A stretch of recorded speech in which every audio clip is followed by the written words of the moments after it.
नमस्ते साथीहरु, आज हामी हेर्छौं कसरी हामी कमान्ड प्रम्प्टको आउटपुट वा रिजल्टलाई कपी गरेर सेभ गर्न सक्छौं। तर त्यो भन्दा अगाडि यो च्यानललाई सब्स्क्राइब गर्नु होला र लेटेस्ट भिडियो अपडेटको लागि बेल नोटिफिकेसन अन गर्नु होला। अब ढिलो नगर्दै भिडियोलाई स्टार्ट गरौँ। सबभन्दा अगाडि हामी कमान्ड प्रम्प्ट खोल्छौं। कमान्ड प्रम्प्ट खोल्नको लागि सर्टकट हो विन्डोज आर र यसमा CMD लेखेर इन्टर गर्नु होला। हेर्न सक्नुहुन्छ कमान्ड प्रम्प्ट खुलिसकेको छ। म अलि जुम गरिदिन्छु। अब जस्तै म dir कमान्ड लेख्छु र म चाहन्छु कि यो dir बाट जुन यसले आउटपुट जेनेरेट गर्छ त्यसलाई म सेभ गरेर राखौं नोटप्याडमा।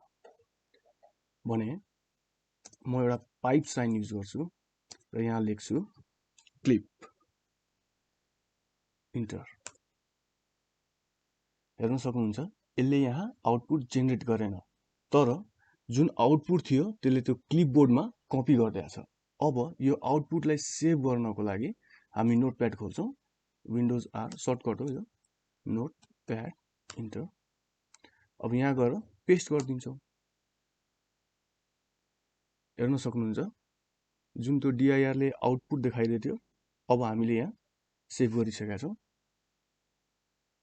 अब म चाहन्छु यसलाई म आफ्नो डेस्कटपमा सेभ गर्दु। dir output save. हेर्न सक्नुहुन्छ यहाँ मेरो डेस्कटपमा यो सेभ भइसकेको छ।